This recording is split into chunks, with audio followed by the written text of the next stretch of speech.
recording now? Yes. Good afternoon.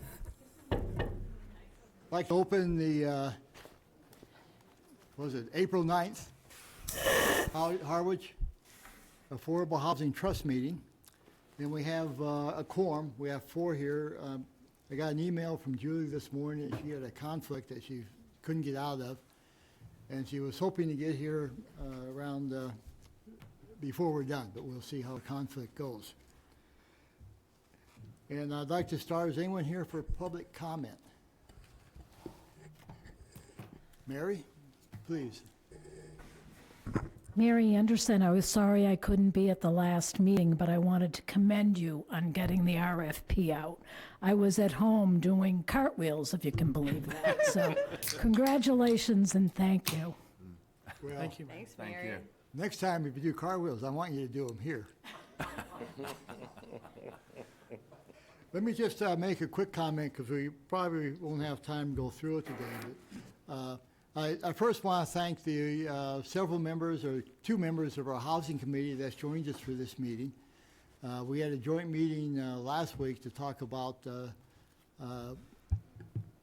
how we could work together on communications and possibly and also on a website that goes after publicizing housing in general and have both of our activities in that. It was a productive meeting, and out of that we decided, I guess, the obvious, that we needed to get moving on how we talk to people about housing. In that regard, we have we donated, that's not the right term, but we have 2 members of our committee, Bob and Brendan, will work with 2 members of the housing committee and keep us in charge in developing a website and look at other ways of how we can broaden our communications going forward. So it's an exciting step of our 2 committees working together, because we know we have housing needs for affordable low income, but we also have housing needs for those above the affordable baseline there. And this gives us a chance to pursue both.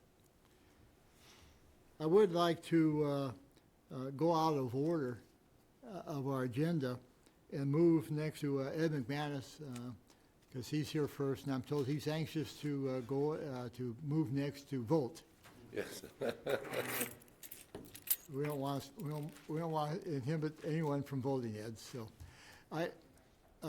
Ed has gone through the work of putting together a petition in our language, or private petitions, for an article on this spring's town warrant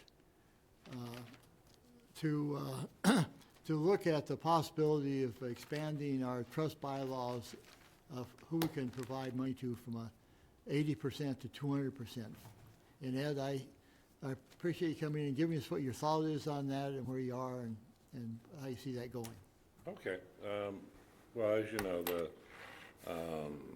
the Housing Trust was created under the Massachusetts general laws allowing for towns to create housing trusts, and it limits you to participate in participating financially in low and moderate income housing developments, and it's confusing how they define that, because it's in the general laws in 2 places. Part of it is in the section on community development, the Community Preservation Act, and part of it is in another section, and it talks about low income, or I guess it's called low income. Low to moderate income, I think, is the normal language. The low being at cap at 60% and moderate at 80%, but then there's also this area called community housing, which actually goes up to 100%. And some people have asked why that is. I mentioned that in the material I put in the article, and that's because housing trusts are allowed to participate in all three of those categories. But as we all know, if you earn more than the 100% of area median income, you really don't earn enough to participate in the private market, because the price of housing has gone up so much that you just don't qualify to take out a mortgage, and unless you have a really very good income, in many cases you won't be able to afford some of the rents that are being charged now. So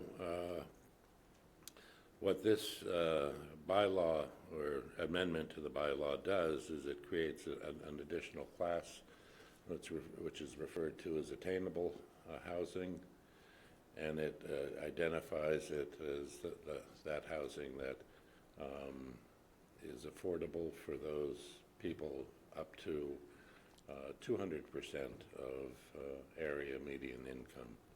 And what it allows the trust to do is to participate financially in projects that provide that level of housing. It doesn't change the ability to community preservation funds. Those are still limited to the low and moderate income. So it doesn't actually provide any funding, but if funding becomes available, and God knows what the state legislature is going to do in coming up with the regulations on their Housing Bond Act, what they'll provide in terms of financing. But if some form of financing becomes available at that higher level, it gives you the authority then to participate in those types of developments. And in essence, it just gives you additional leeway and, as they say, an additional tool in the toolbox to help meeting our housing needs. Yeah. This is the language I used. I will not be shy about it. I plagiarized right from the language that the town of Orleans did last year in approving this. It's changed because the structure of their bylaw is different than the way we adopted the housing trust, so I had to do a little tweaks here and there to fit it in to our structure. But the benefit of it is it's been, I forget what they call it, but turned out from the House and approved by House Counsel, the language is being appropriate. I believe it's still waiting Senate approval, but I'm still unclear of where it is. But it's a home rule petition, yeah, and it's been vetted by Legislative Council as being appropriate. In several years before, Provincetown passed a similar measure, and also Nantucket. Well, of course, Nantucket set theirs at, I think, 240%, yeah, because their problems are even worse in terms of affordability than ours. But so it, like I said, it just provides an additional leeway in what you can participate in, and then the question is what are the possibilities of providing funding for it? And I mentioned the state's Housing Bond Act may provide some funding if ever the town decides to do something like an inclusionary zoning where you collect in lieu fees from developers. That could go in to a pool like this, depending on how you structure an inclusionary zoning program. You could also conceivably, if We all here in Harwich think this is enough of a crisis that we need to address locally, put up and pass a local housing bond, which, you know, in many ways would give us the ultimate control over setting the rules and about how that housing would operate and who it would benefit. Yeah. So, Thank you. but that's I'll, all questions for later. Okay, well, thank you. For that description. I'll pass on for questions. Brendan, you? Yeah, sure. The special legislation that you're asking for, can you explain how it gets past Chapter 44, 55C? Yeah, it's a home rule petition, and because it changes the nature of how we adopted the housing trust under the state laws, we need to ask for special legislation to allow us to do that, to expand the ability of the housing trust to participate at different levels than those that are set in these general laws. So that takes an act of both the House of Representatives and the State Senate to approve. So you're asking them to change that Yeah, law? for Harwich, But it's also tied into, well, either way. yeah. So you'd have to change 40B, the comprehensive permit, everything that ties, it all ties in. If you go down this rabbit hole Yeah. of how you can do things, there's really no funding. That's the problem. There's no funding above 80%. That's, well, yeah. above 100%. Yeah, That's the issue. But to your point that you had when you were talking, you can't go around the CPA fund. no, So you can't do that. So to me, it's almost the same difference, what you're at. It's a great idea, and I think Yeah, we're gonna be yeah. all for it. yeah, But I don't see a pathway to that. We have some, some things in place that we could help above 100%. But to me, I think it's just a roadblock. I don't know how you get past this, past what? changing the laws. Well. In the comprehensive yeah. permit, that goes back to like 1969. You're talking, and then the word affordable, and I have another follow-up question about the attainable portion. Yeah, yeah, I just don't see how you get around it, because even the way we're set up, it's all based on that law, on how all municipalities can create so they can receive funds, not go to town meeting, yeah. and it was a way to receive the CPA funding for Yeah. the CPCs. Right now, with all of the existing laws, you're restricted. You can receive funds, but you can only expend it for low and moderate income housing. Correct. This, without changing any of that, gives you the authority to receive funds, and it can't be funds that are limited by another state law, like the Community Preservation Act. And typically, you're looking at receiving funds from the private sector. And it gives you the ability to receive that fund and also expend it on housing programs that provide housing availability for people above the low and moderate restrictions. And you don't really need to change those. It adds additional latitude to your abilities to act. You had a second question? Yeah, then? follow up on attainable housing. So in earlier forums over the last 2 years, the Cape Cod Commission, that's where we first heard that term. Yeah, And the housing, the Cape Cod Commission put out their regional housing strategy, and they define attainable housing exactly the way you described it, but they were very careful not to put a number of AMI on it. Because they want to make sure that no matter if you're at 0 or 200%, Yeah. you can always climb the ladder.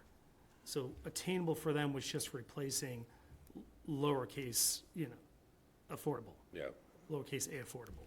So that's, those are the two issues I have with it. Yeah, I think, yeah. I wouldn't define it, there was a problem with workforce housing, where people got lost in Yeah. what was workforce, and there was a state program a couple of years ago that we took that language.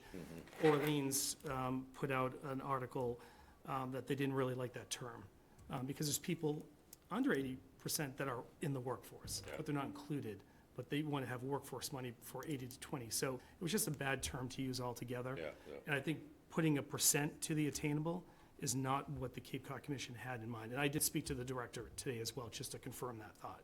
So I wanted to make sure I heard it from her when she was here Yeah. and also, so, and not the director, but someone who gave a presentation here from Cape Cod Commission. Yeah. So those are the two Yeah, things. and I know that criticism, but, and the reason why there is a percentage in, and it's the same, it's part of the reason why there's a percentage in the Orleans ordinance, is because without having some definition of it, it wasn't going to receive community support, Okay, you know. thank you, Ed. If Claudia? it was unlimited, Yeah. You have one more? Yeah, kind of. Sure. I got a couple. I can wait, though. No, go ahead. Let's go through it, and we'll move on. So, I guess the other issue is the data. So when you talk about all the organizations that help us, you know, whether it's MHP, the Cape Cod Commission, Coalition, CPC, all this, my concern is when you get above 100 AMI, there's no data of the real need. We all know there's a need. Yeah. I'm not trying to say that. Yeah. But if you want to get information on 100%, 80% or less, it's all there, it's all worked out, and there's a need for it. So our town, we're hovering around 5% on the shy list. That's one of our charges here, to get to 10%. yeah. Orleans is in a great spot because they're at like 9.16. Great, they're looking elsewhere to help north. So that's where I come from, where I think we should really stay focused on our original charge. And we're making some great progress towards that. So, but when you get to 120% AMI, you're talking $147,000 for a household. And, you know, for us, we're focused a little bit differently on that. So, and I get where you're coming from. It's, Yeah. there's a gap. Well- And in that report, the Cape Cod Commission shows the gap of people at 50, 80, and right up to 120% AMI, that there's a gap in what they make annually.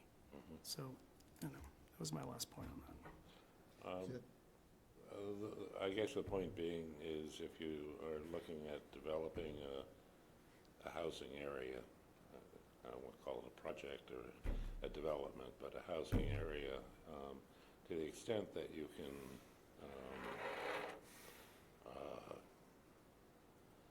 set rents that are attainable to people at 160%, those units can carry more of the load of the housing area, which then allows you to provide in the housing area some units that are in the 60 to 80 to 100%, which would all help us go from 5 to 6 to 7%, and that's part of the intent of doing this. I mean, do you see those programs as buy-down programs? So back to You that. know, buy-down programs are basically programs that are involved in home ownership Yeah. projects. That's what I was talking home ownership. The development of these sorts of housing areas tend to be more, they work out more if you're looking at rental areas. It doesn't, you know, I get the Okay. question, yeah. Yeah, this, and go on. No. Yeah. So if 120% AMI is 147,000, you take, I'm gonna just do some quick math. Richard, let me get the rest And you of these take now. 30%, divide that by 12. So that's, and they're taking 30% of what they make. That's $3,600 roughly a month for rent. Yep. So I guess my point, this is more to the board, who we're trying to help here. You know, so to me, a family of four, $3,600, can they find something to rent?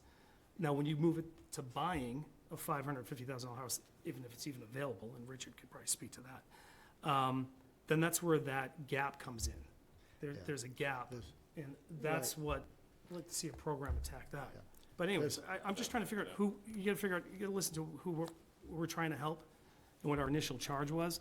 I feel if we were to move forward supporting this, we're chasing, or putting dollars aside for something in the future where we need to do stuff today.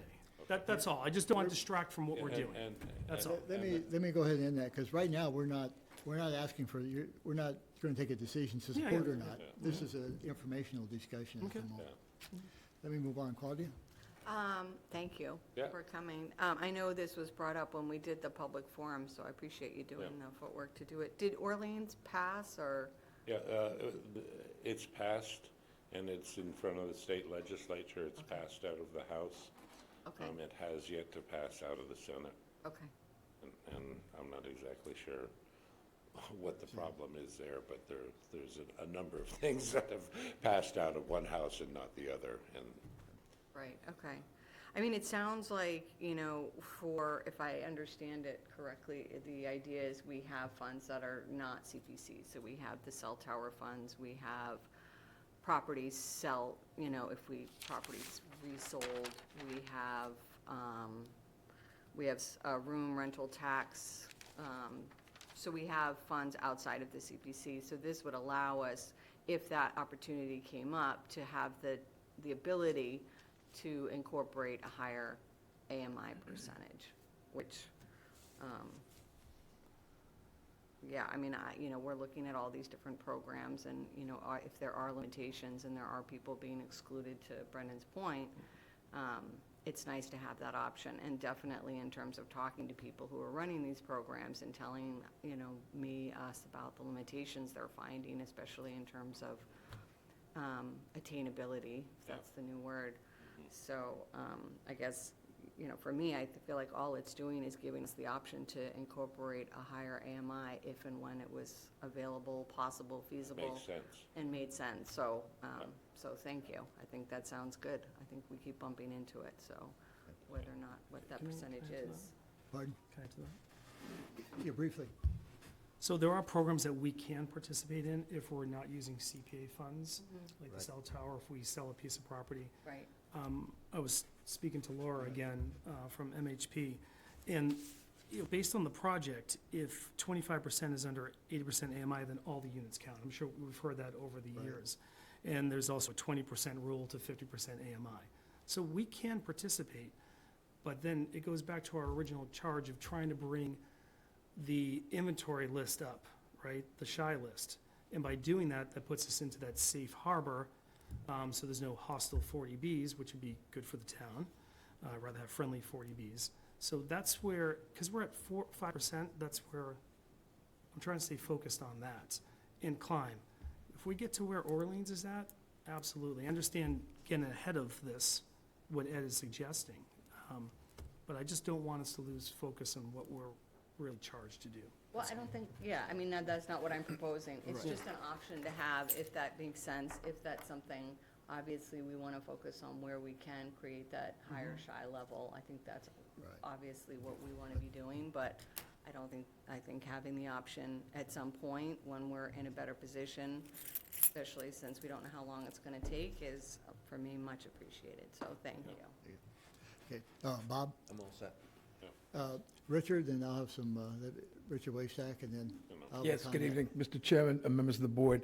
I just want Mr. McManus to watch, I know he's leaving to go to vote, but to watch the recording of this meeting, because we will be introducing tonight a program where the town can do a residential tax abatement, where a recipient can get up to 200% of the AMI. So there is a program that the town is looking at that will need to be adopted at town meeting, obviously not at this town meeting, but hopefully the fall. And I'll be introducing to the board a little bit later in the meeting. I just want to make sure Mr. McManus takes a look at it, because there is a program that we can adopt from the DOR that could go into effect as early as next year. Yeah, thank you, Richard. And that comes on the agenda shortly. But thank you, Ed. A good discussion. I'm on, I guess, more in Claudia's camp at the moment, and I take your point. We need to get on the shy list.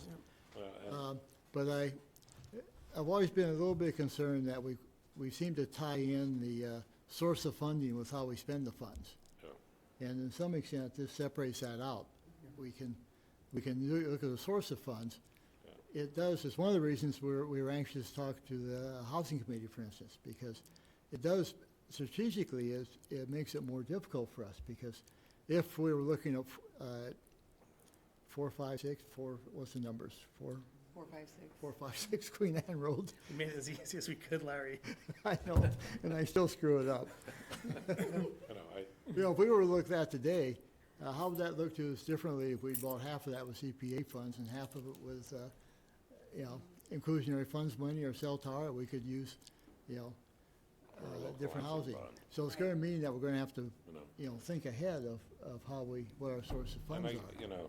just a final comment, the reason I had interest in seeing this put in place is, our experience, having been on the board of Outer Cape Health, the number of practitioners that we would try and hire to provide services in our community who walked away because they loved everything about it, except they couldn't find it. There was And- no and- affordable housing. And a lot of them are just, know. talking healthcare, a lot of those are, can't afford a $600,000, $1 million house, but they're just above the Yeah. affordable housing. They're And they're that's where folks they just out, need. out of their residency. I- They're still carrying loans. They haven't But- built up a down Yeah. payment, and they looking for some nice affordable rental housing. I think in the end, to sort of summarize, I think Brenda, I agree, we need to have our focus. And at the same time, leave us some options when they become available to us to go above that affordable housing. And if that helps us with that, because quite frankly, when I first saw it, I said, well, I don't understand how this is going to work, because a lot of the funds come, I don't know how the state can make it work, because the funds, my understanding, a lot of the funds are passed through from HUD Yeah. that direct that. But, so it's going to be hard to implement, but I appreciate the opportunity to look at it. As long as to Brenda's point, we're careful with our focus. So, let me, Liz, Since there are only two of us, I'm you can speak, yes, please. Elizabeth Harder. One of the benefits of this is if developers can put more market rate units like this, they'll be willing to put more affordable units in. That's the first one. The second one is there are a lot of people who we've been working on other things for regional housing trust, things like that. And one of the things that we came up with was people want to give money to a reputable source that is creating housing. Companies, private people who understand there's a housing crisis are willing to give money, but they want some place to give it. They'd be happy to give it to the Affordable Housing Trust in order to put attainable housing on 3, 4, 5, 6 Queen Anne Road, whatever it is. So there are many ways to raise funds for it, and it gives the trust more flexibility in terms of if they want to build something, but it's not cost effective to do it for just capital A, this gives you more flexibility. So that's all. It's just a tool. It doesn't replace anything. It doesn't take away from anything. And it all goes towards upping the shy list. So, Well, I think we're in violent agreement. Having some flexibility is good. Having our focus to stay on our charge, keep that in mind, is our mandate. So Okay. there we go. And Bob, you have another, did you raise your hand to, Did not. So with that, I'm heading over to the community center to vote. good for you. And to keep my record clean, I have never missed an election that I've been eligible to vote in. So, Thank you, Ed. Take care. Let's move on then to old business. We had a couple items. One was the update of the appraisal, and I'd asked Brianna to check into that for me, and she hasn't got back to me. So Bob, no, I don't have an update on that yet. I'll follow up as well when we get, if I get something, I'll email it to you all to see where we are on that.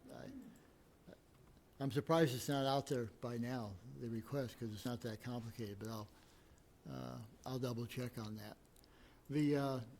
The second is the request for proposal for 456 Queen Anne Road. I did meet with our town administrator, Joe Powers, and Julie last week about another item, but this came up. And as far as I know, that's still scheduled as was discussed when we passed it, in that the RFP should be, what's the term, it'll be advertised probably in a couple weeks, with a potential of having it, hopefully we'll get submittals and we can refer to then the first part of June. And so that's still, as far as I know, that's going through. Legal counsel to be sure the request is written as it should be, and then it'll be put on the street. And I'll follow up again, and I will communicate that if I find anything more.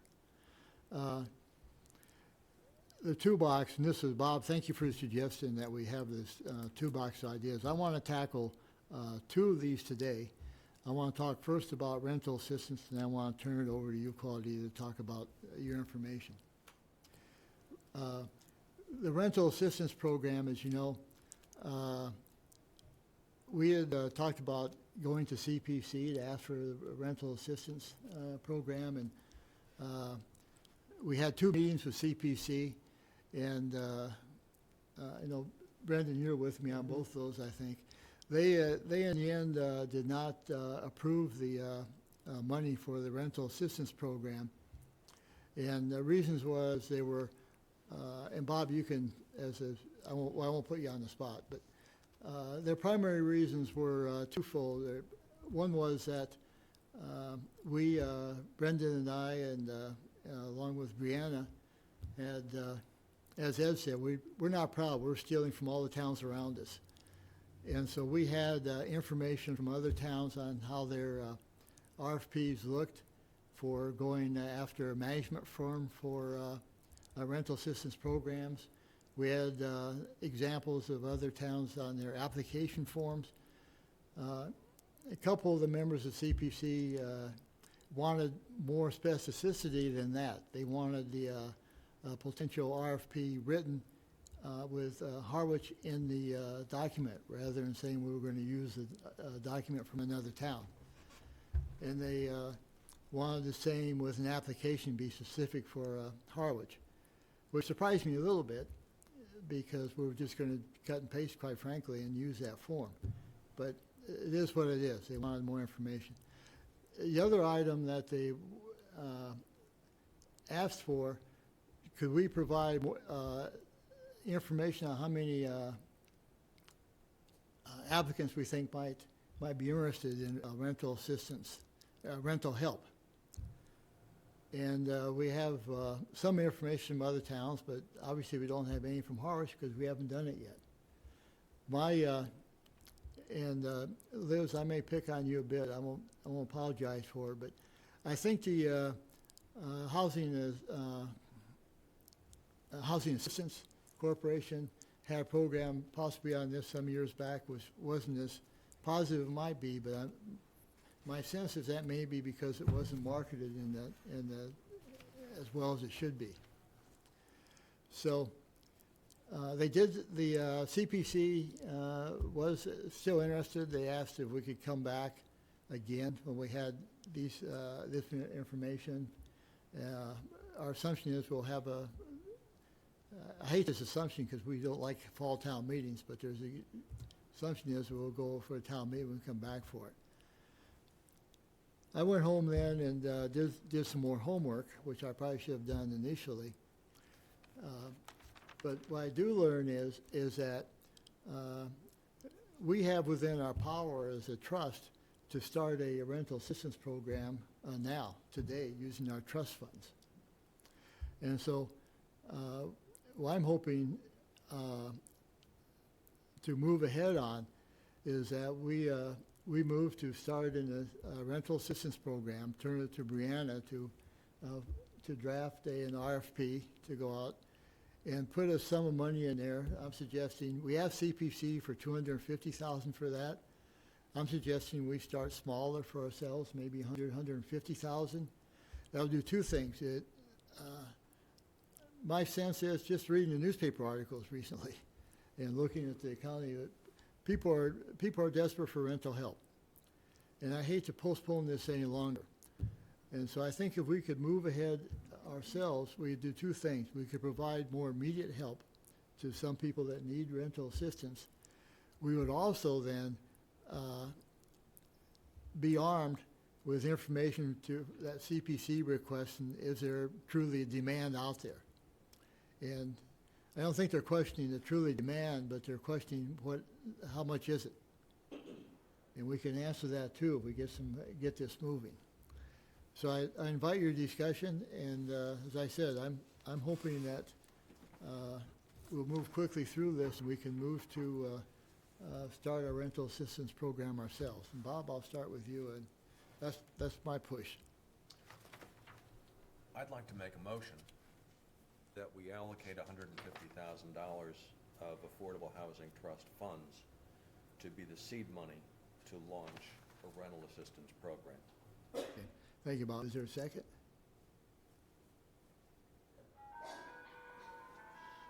There'll be some discussion after that. We'll have discussion, yeah. That's actually the normal way. Yeah, second then. Second, then we'll have discussion, yeah. We'll have more discussion. Claudia, sorry. So it kind of leads into the other discussion we were talking about. So I talked to Tracy Cannon at the Chatham Harwich Housing Authority.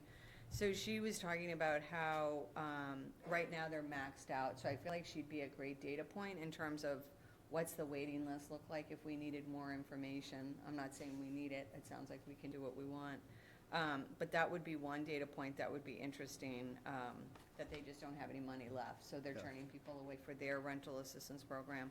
And it sounded like Brianna had spoken to her as well about how, if there's any possibility to expand the parameters around the program, because right now it's, they basically look at the income and the difference between, like what would 30% of their income Right. look like for a rental versus what are they finding and paying the difference. And then they evaluate that every year. You can only be on the plan once, and you can only be on it for 3 years max. Because they had such limited staff, they really just have one admin herself and a maintenance person. And this is a housing assistance This is the Housing Authority. authority. So the Chatham Harwich Housing, Right. so already we're in that program, it's just they don't have any money left. Right. So they actually suggested the Orleans, I talked to them, the Orleans Homeless Prevention Program. She said they're really organized, she works with them really closely. The CEO called me back today and was going to email me a bunch of information, but she said, they could absolutely, manage a rental assistance program for us. And then she had some other resources on some of the other programs that she'll email as well. So that'll be when we talk about those. But I guess I just wanted to bring that up in terms of, I believe that's what we were talking about doing, is we would put an RFP out for To get who's a going to management, manage yeah. that, and we would pay them whatever their admin fees are, plus the seed money to allocate to people who came forward and, Yeah. okay. And we would use their parameters right now, which I think, again, is, I'm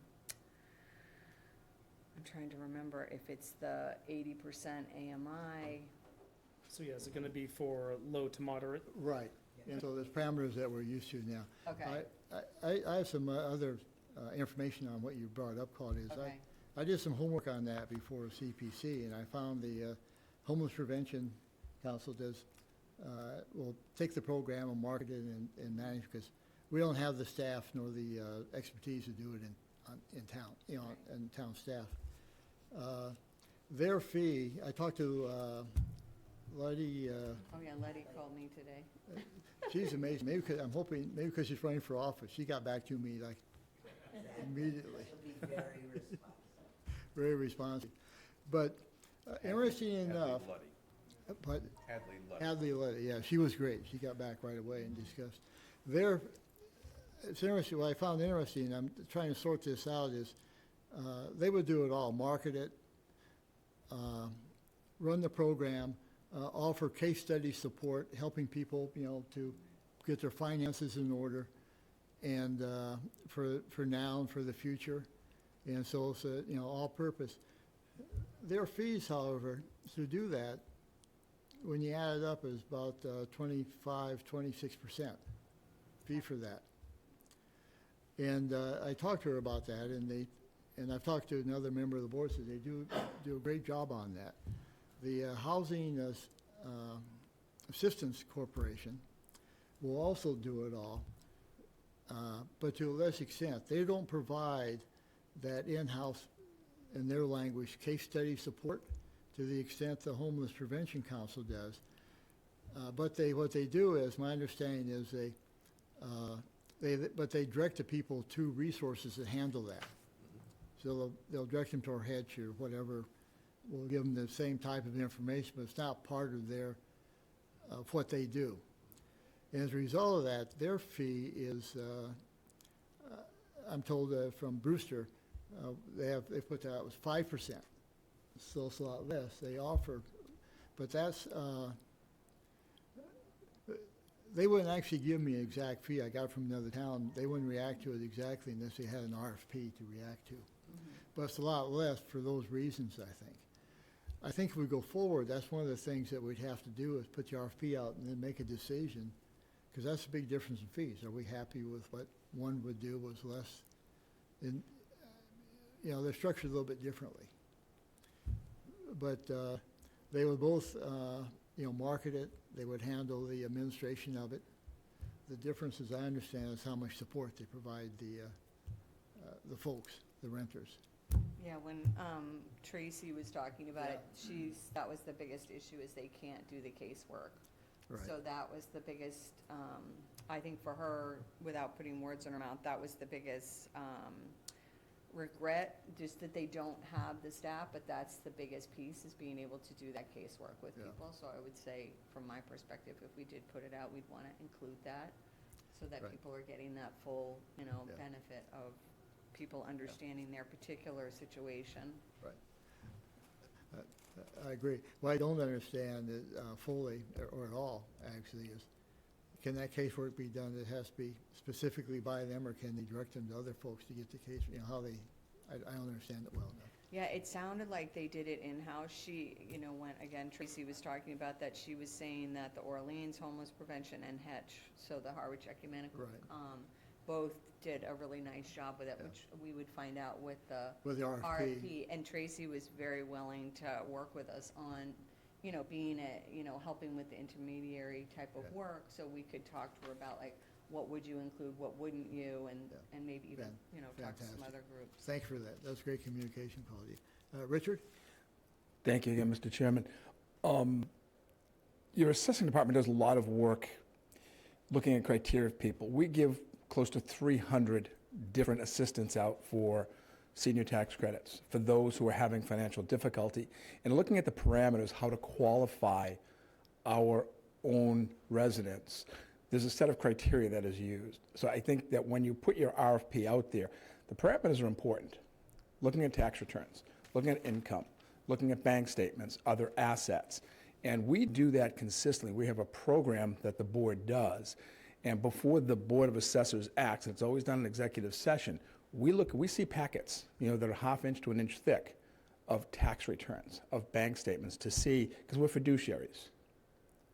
We're utilizing the town funds, and if we're going to be utilizing those to make sure that the parameters are in place, that someone is in that 30, 50, 80% of the AMI that we're helping out.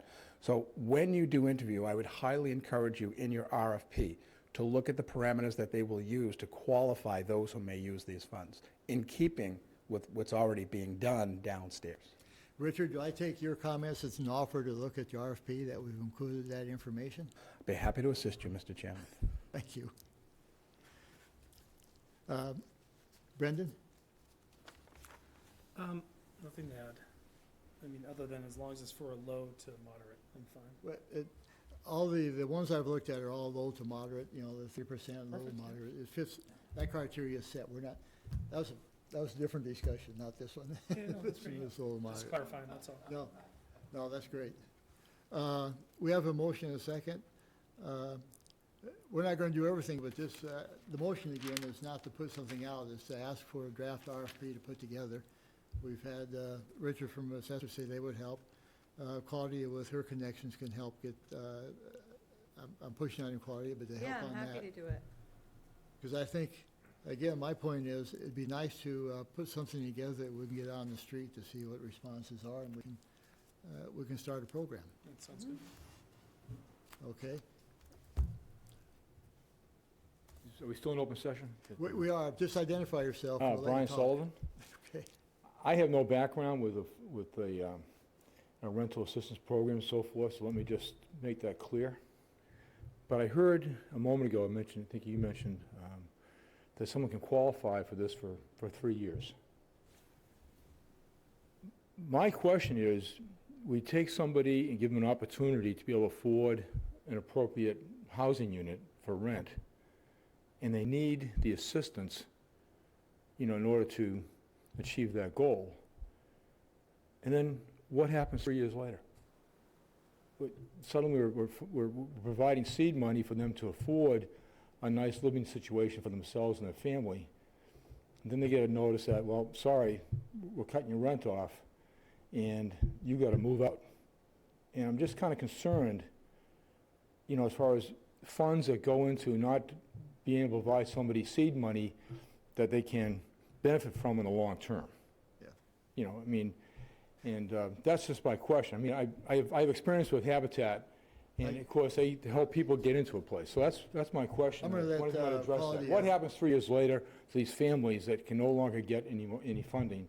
I'm going to ask Claudia to respond to that first, Liz, because she brought up the case study work, which is directed towards that. Yeah, I think the biggest piece is, it's a really good question. I appreciate it because it reminds me of some of the conversations I've had.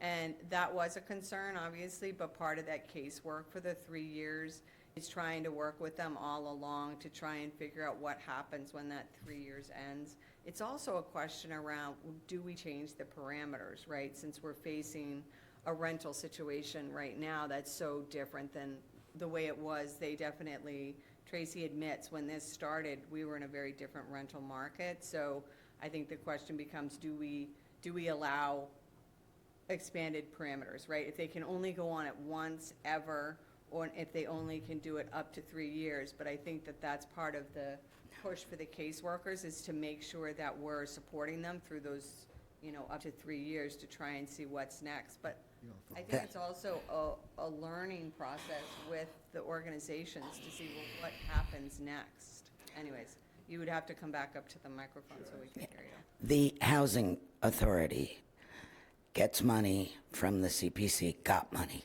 from the CPC to run a $300, up to $300 per month for 3 years.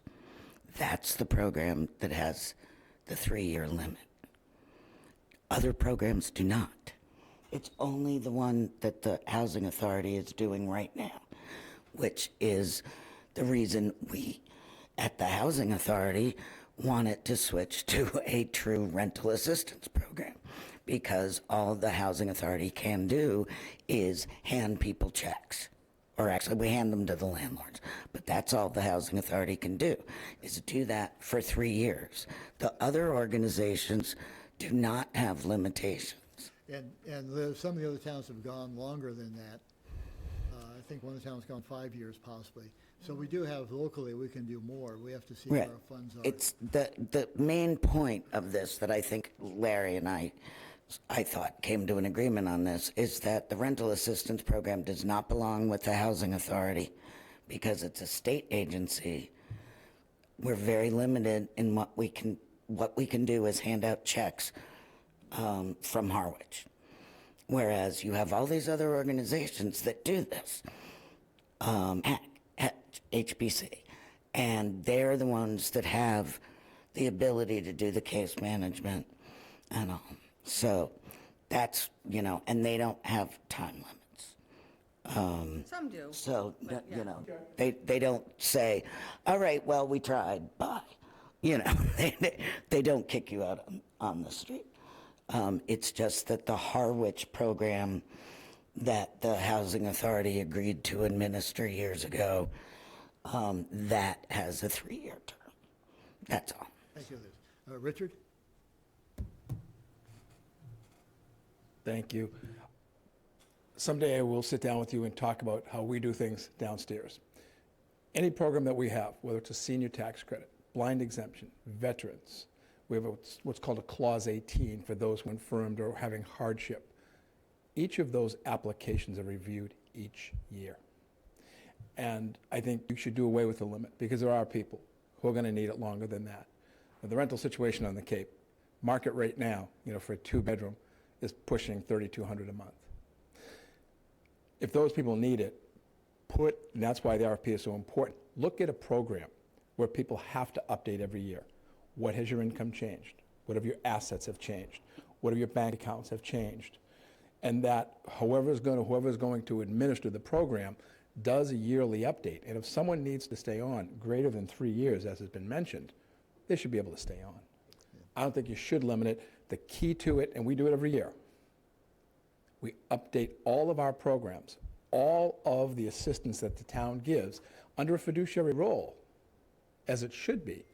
Those are updated every year. Thank you, Richard. Thank you. We have a motion and a second. We haven't voted. Let me just comment that I'm pushing this. We're moving quickly on starting this program.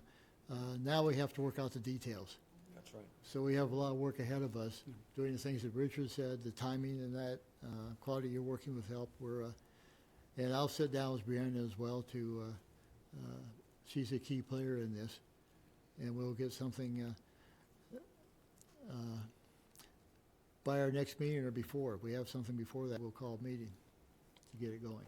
Because I think we all agree this is a critical need. We have to be careful with it, Absolutely. But to your point, Richard, what can I tell you? We're learning. We're committed to learn as we go, but we're going to make something happen.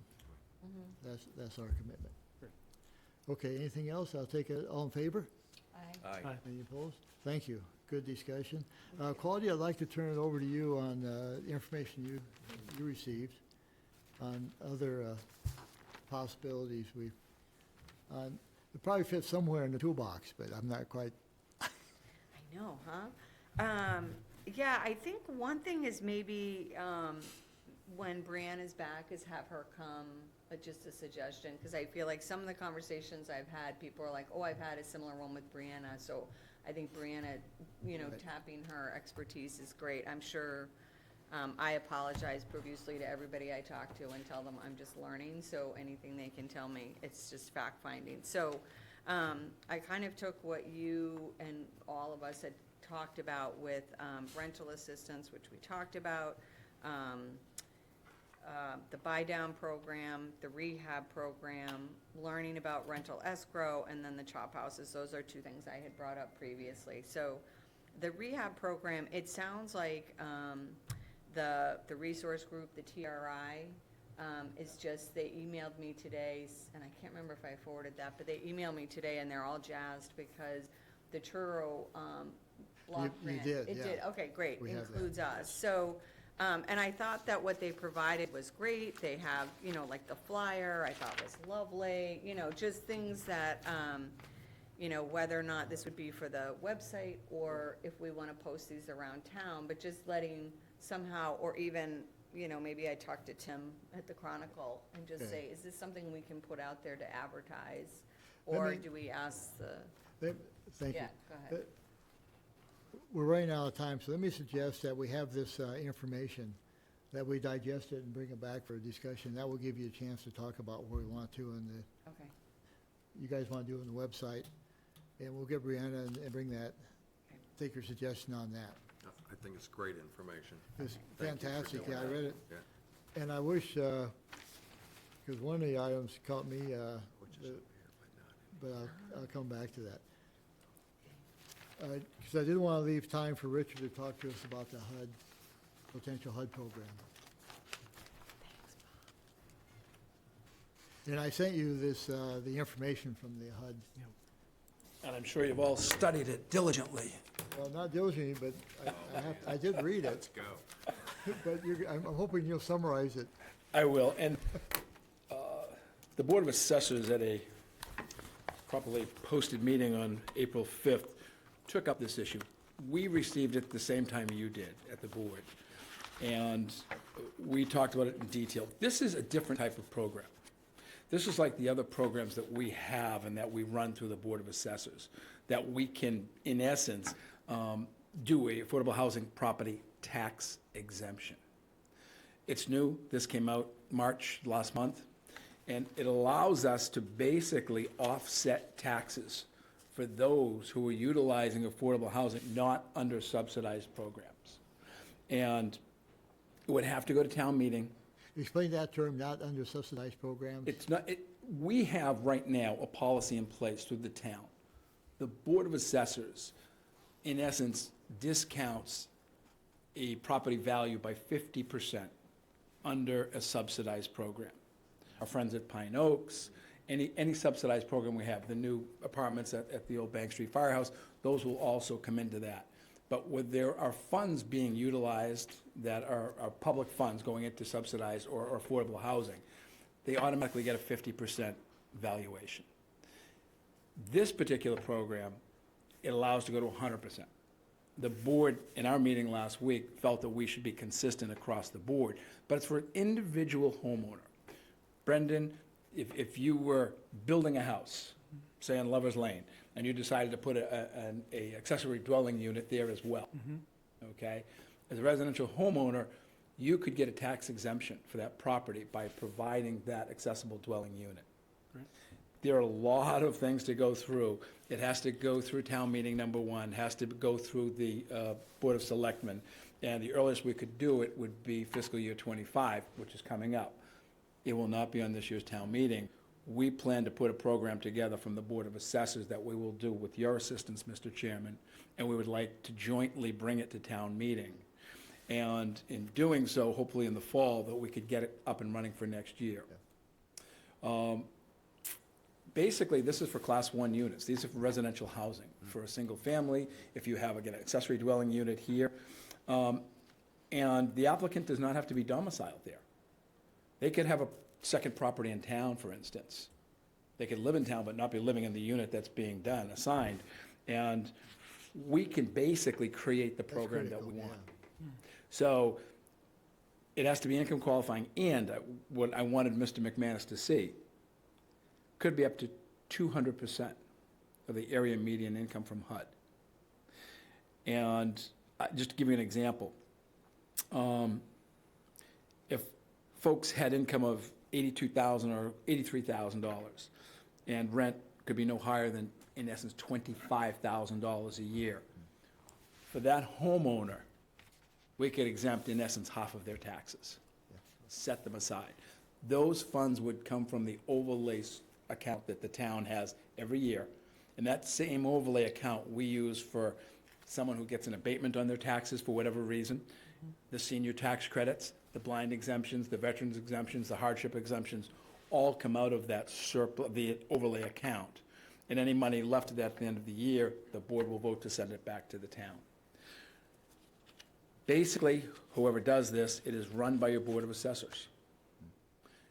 And as I talked about the other program, your previous program, your rental assistance, must submit an application that is very similar to the other applications that we use for assistance. Every year has to be submitted to the Board of Assessors. We will then qualify to make sure those parameters are being met.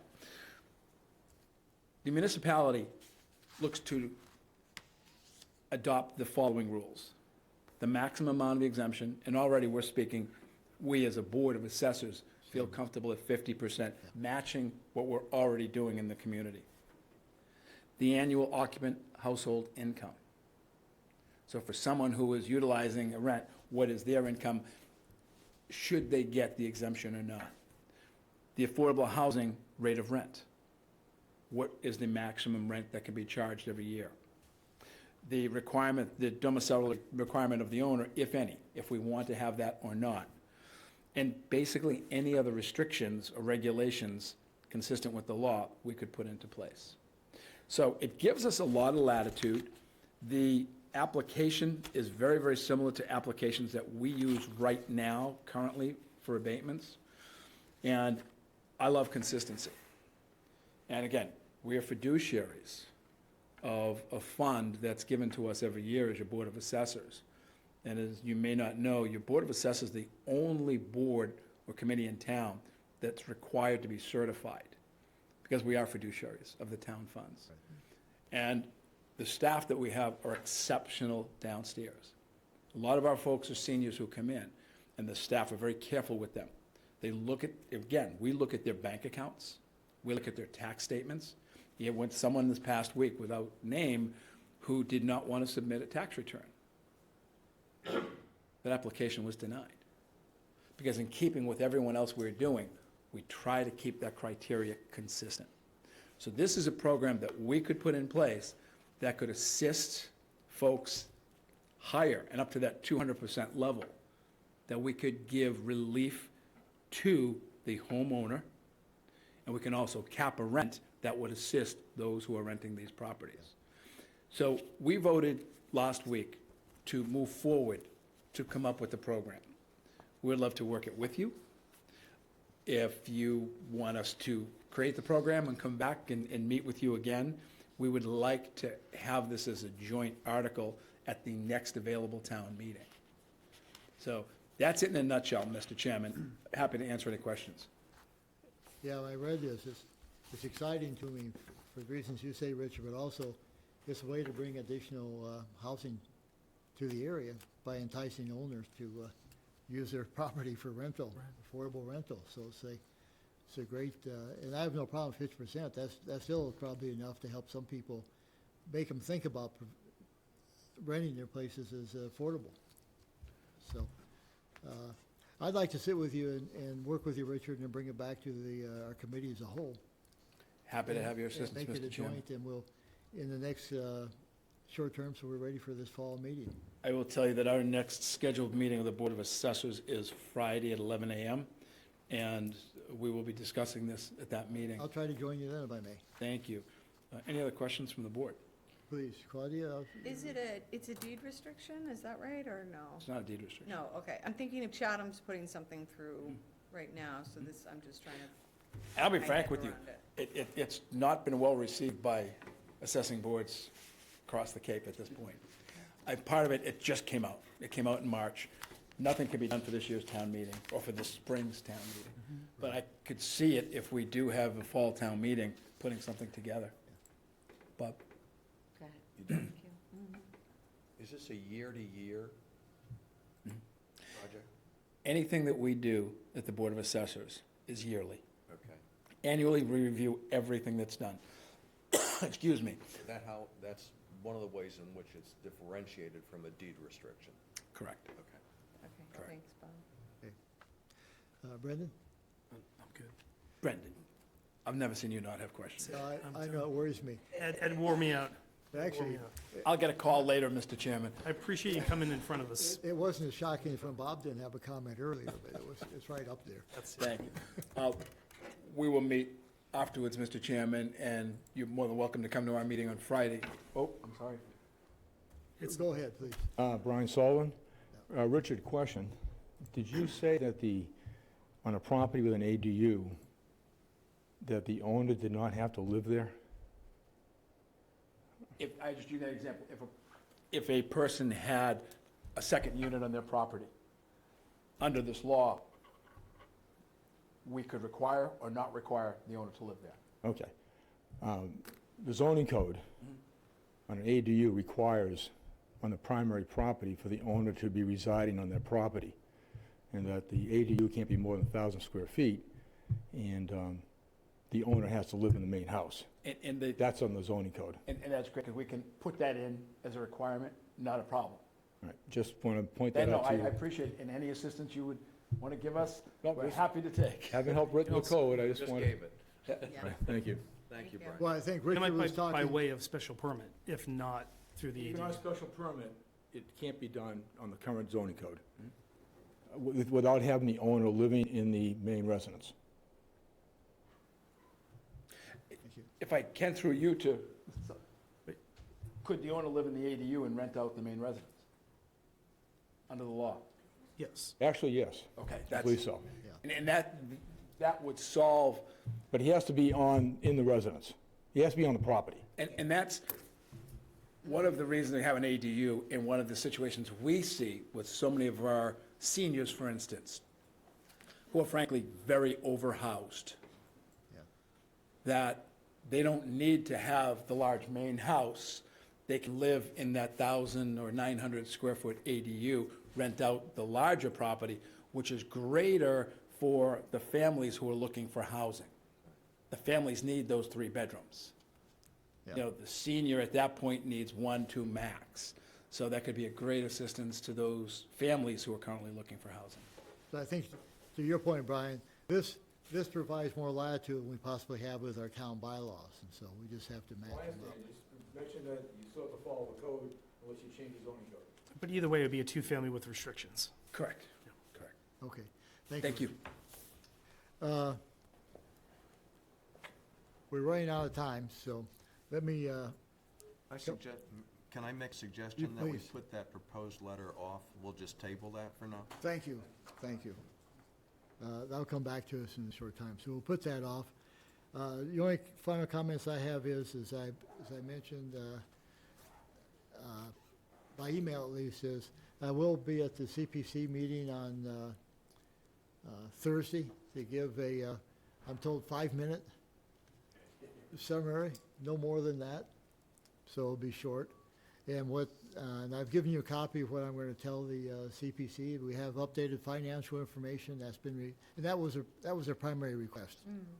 And we have that information, and I'll just give some dot points of, the 456 Queen Anne Road, the fire station, those types of things. So it'll probably be a couple minutes. Just for clarification, it seems to me that the award that we gave to the Fire Association for Bank Street basically wipes out 1 year of giving from CPC. It does, yes. Right. Essentially. Because we've gotten several $500,000 from CPC, and as you point out, we gave the fire station 486. 486. So basically wiped out 1 year. Okay. Okay. Our next meeting is May 14th at 5 o'clock, unless something urgent comes up. And then I'll be on the phone or emails to see if we can get together. With that, is any other, thank you. I think we had a good meeting. Claudia, I think I rushed you a little bit, but the information was great, and I think we'll format that and come back with a longer discussion. I'll have some more updates with Okay. calls being Right. returned and figuring it out, so Okay. I think that's a good idea. Entertaining motion to adjourn? Motion to adjourn? Is there a second? Second? All in favor? And Bob, 6:09, according to the wall clock. Oh, Aye. aye.